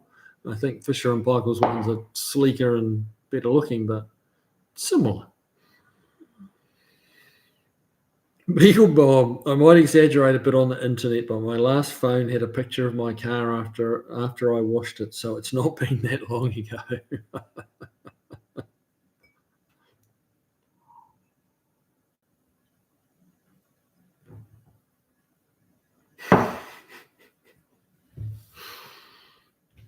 Jeff Hutchins, well, I know a kilometre is 0.62 degrees Fahrenheit. Yeah, mate, you'll be good. Yep, let's see how you go driving to New York with that on that basis. Good luck. It's funny though. Driveway of Misfits, the Cybertruck looks like it's made by Fisher Price. Well, yes, it's silly enough, isn't it? Barracuda, Fisher Price. Yes, that is toys, mate. Yeah.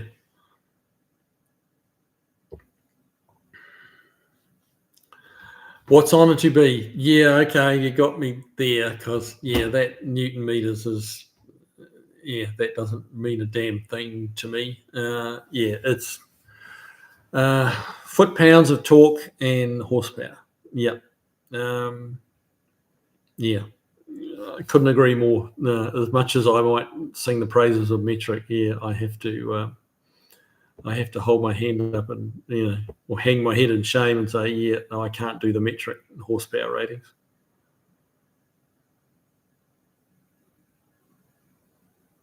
Jeff Hutchins, by that metric, see what I did see what you did there. It would be about 4 or 5 years between car washes for me. That sounds about right.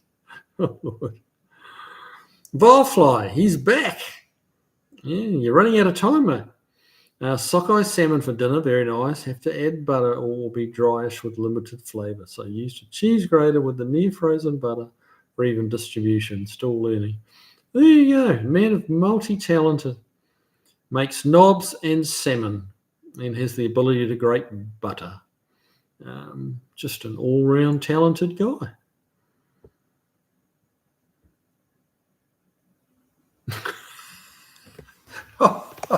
Oh, the shit's flying tonight. Barracuda, who would want a whole pint of American beer? Well, I kind of see what you're saying, but I mean, there's more than one. There's more to American beer than Bud Light, or Natty Light, or Miller, or whatever. There's some really nice beers here. There are. Yeah, but there's some bloody awful ones too, let's be honest. I think most Americans would give you that.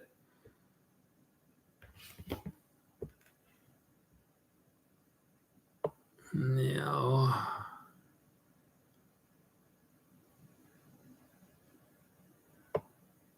Beagle Bomb, foot pounds is the best. I can't imagine a stack of fig Newtons on the end of a metre long bar.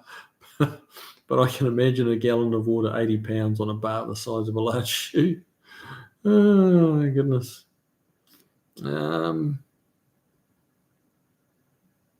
Stray bullet, only if it's caused, Barry. There you go.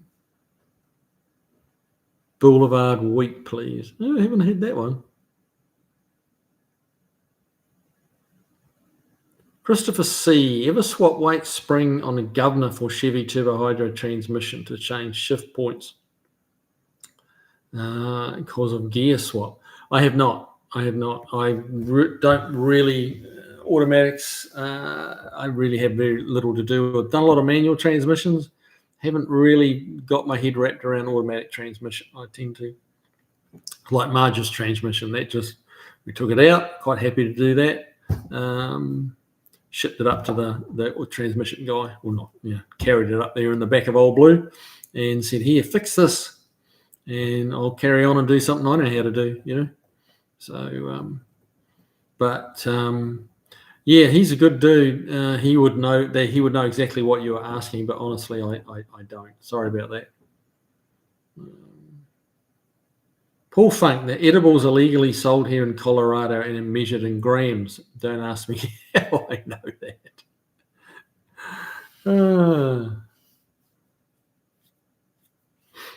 Dave, I also think of fig Newtons when I hear Newton meters. Yes. Michael Sana, Kiwi, drove by the shop a few days ago. Some interesting projects in the yard. Yeah, there is. There is a few. Yep. Another one arrived this week. So, yeah, that's the GDO. So, yeah. Jeff Hutchins was helping with my friend's 80s Mercedes G-Wagon ring and pinion about 25, 30 years ago. Everything in the manual was in Newton meters. I had to phone a friend. We had no internet back then. That would have been a bitch, wouldn't it? I've got a torque wrench that's in Newton meters and foot pounds, and you just actually flip it over to read it. It's got the markings on one side and in Newton meters and the other side in foot pounds. But yeah, you do occasionally see that. More and more these days, though, you're seeing the torque to yield. Where it's degrees, of turn rather than foot pounds or torque.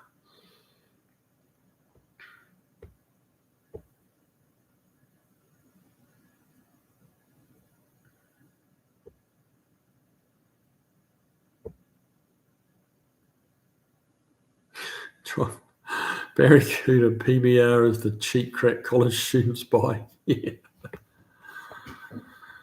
Fish Geraldine, we had a set of Whitworth tools for working on old British cars and motorcycles when I worked at a restoration shop in the 70s. That Whitworth stuff is weird, man. That is weird. Some strange sizes, like a 3/8 Whitworth is nowhere near similar size to a 3/8 standard or imperial. The Whitworth stuff is truly weird. My old man had a little bit of that Whitworth stuff, and I'd be like, "What the hell is this thing?" Because it didn't fit anything other than Whitworth, and you couldn't even buy a Whitworth bolt anymore.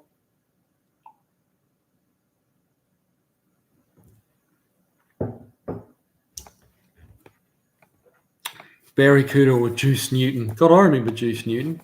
That takes me back a wee while. Jeff Hutchins, /6 is shorthand for slant 6. I figured it might be, yeah.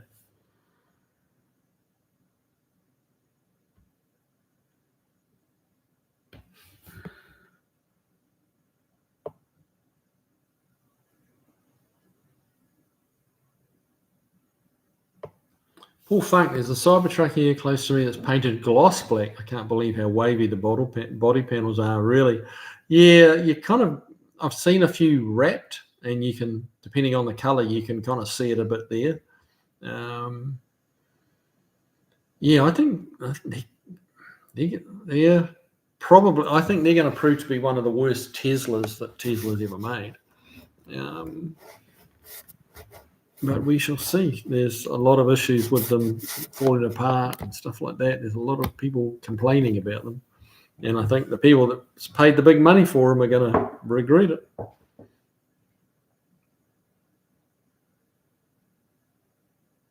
Acceleration rules. Toys back in the day were built well. I have 80-year-old Lionel trains that run like new.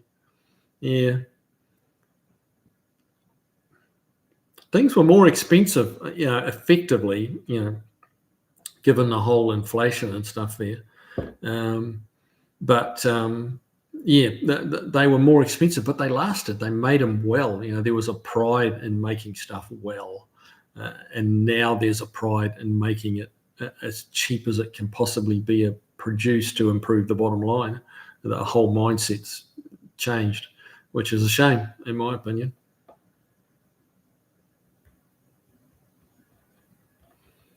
Josh Homan, they're all flat metal, so it's easy to see how they could go wavy. Yeah, well, I mean, they're mostly glued together from all accounts, but yeah, it only takes a little bit of heat and expansion and pulling, and yeah, they get pretty wavy pretty quick. Kiwi Mars. Hey, Mrs. Kiwi, how you doing? Is there a beer worse than Lion Red? In my opinion, that would be no. There is no worse beer than Lion Red. I'm definitely in the New Zealand DB camp. So to any of my Kiwi viewers here, sorry if I'm offending you, but it is what it is. Lion Red is terrible. Barracuda, yes, Tasman bitter. There you go. There's your answer, Murray. There's your answer. Steve Sadusky, hey guys, hey Kiwi, sorry I'm late, been driving all day. Oh, well, that sucks, but hopefully you had air conditioning. Barracuda, how about American cheese? Yeah, well, I'm not a cheese fan anyway, but ask Kiwi Mars what she thinks about American cheese. Yeah.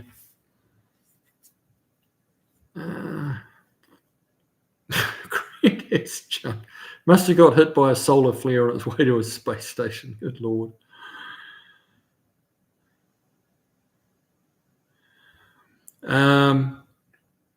Chris Freeman said, yeah, I think he's talking about the processed cheese food we call American cheese. It's that really bright yellow cheese. It doesn't look good, but yeah, but I don't eat cheese, so, it doesn't really bother me. It can look as terrible as it looks. It's certainly not going to be eaten by me. Acceleration rules. Could you do a video on setting up a clutch correctly? How do you adjust for correct engagement? Ooh, depends on the mechanicals being used for engagement. Is it a cable clutch? Is it a linkage clutch, with a Z-bar like the Ford style? Is it a hydraulic clutch? Is it a hydraulic clutch with an external master cylinder? Is it a hydraulic clutch with an internal master cylinder? Slave cylinder, sorry, not master cylinder. So there's a few options there. Could I do a video on that? The trick would be having the different systems. That's a video I'd have to do over a period of time when I've got the right cars in. Like basically 4 different clutches, which could take a while, but it's a thought. It's a good thought. But yeah, that could be a while coming because it's going to be very easy to get my hands on a Z-bar type clutch, but not quite so easy on the other ones. The cars come in and go out again, But no, it's food for thought. What setup have you got? Have you got particular questions on your own setup, or throw them up here and we'll try and answer.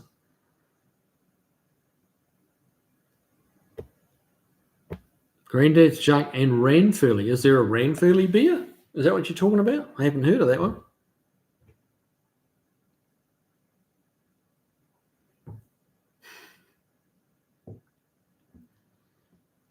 Volfly. That's why Cybertrucks have so many problems. Solar flare damage from all the sci-fi shows it wants to be in. Burn damage from all the insults too. Well, yes. It's a very polarizing vehicle, I guess we could say, couldn't we? A lot of opinions on it, most of them bad, but not all of them, but most of them.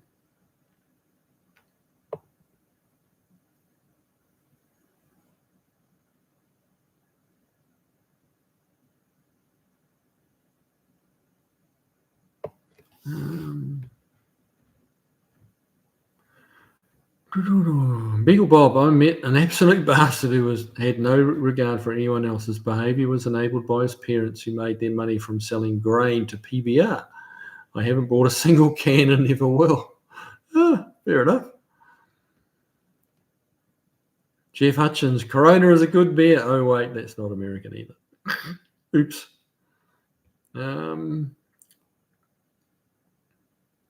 Dave, when I was young and poor, I drank Janice cream ale. Makes me rich now. Yuck. Mark's truly sent 4 emails. Wonder if they're hitting my spam box for some reason.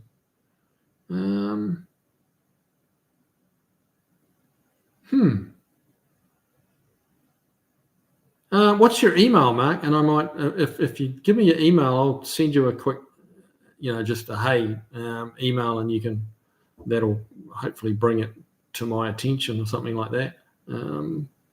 Yeah, I'm not sure what's happened there, but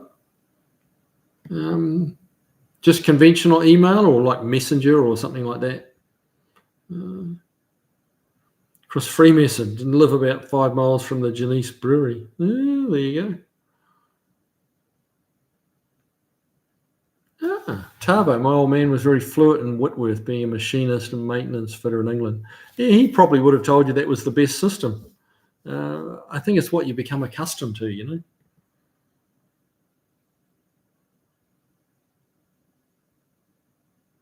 Volfly, every now and then a Newcastle beer hits the spot, a dessert beer, so to speak.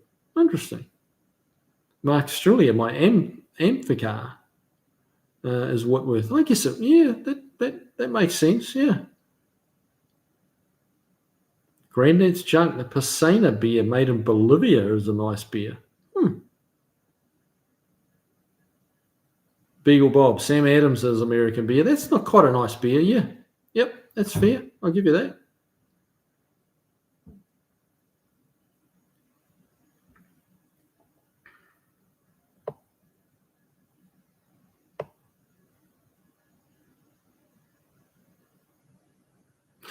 Barracuda. About a month ago, I saw Elon Musk's satellites in a line in the night sky. I generally thought I'd finally seen evidence of life in outer space. Oh, well. Tavo, I'm back. Just had a phone consult with a financial advisor. I tried to book one after the stream, but this was the latest I could get. Yeah, I know, priorities. Yeah, hopefully he's going to advise you to spend a lot more money on your Valiant. There you go. That's what I'd do if I was your financial advisor. But I build hot rods, so it might not be the best advice.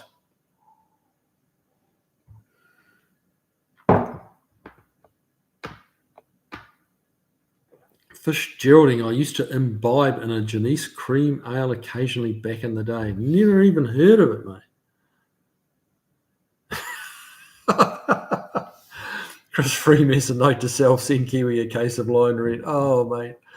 That would be such a terrible waste. I've got a cousin-in-law. My wife's cousin is a Kiwi boy. Big lad. And yeah, he loves the stuff. Absolutely. And he thinks I'm out of my mind for not liking Lion Red.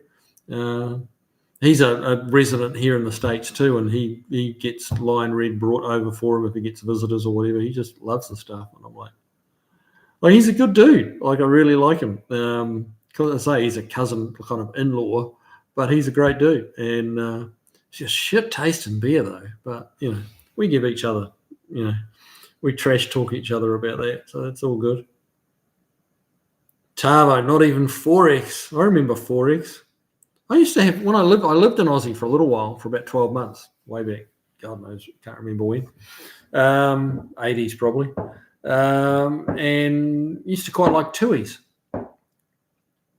But I don't know whether that's even a thing anymore. Probably got bought out and taken over.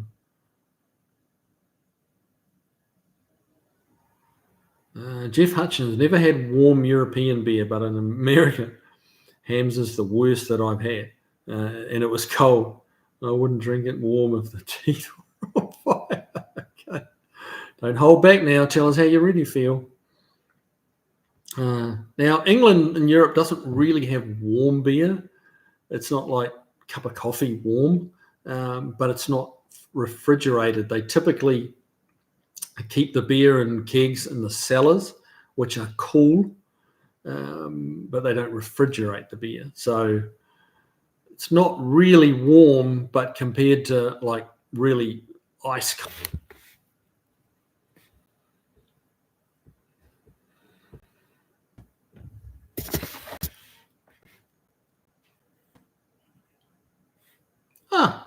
Am I back? I think I'm back.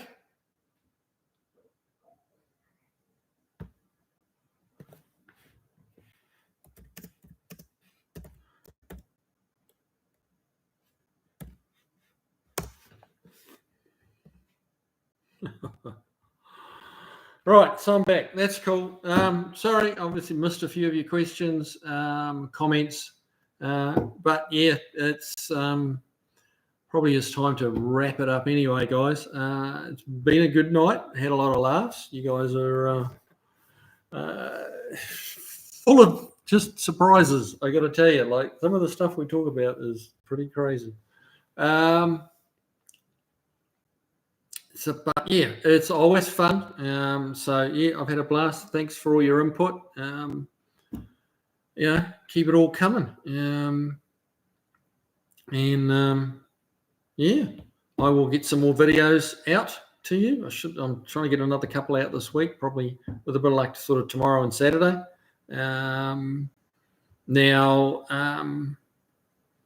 I'll just give one more plug again for my buddy Tommy Boschers on his YouTube channel. Go and check him out.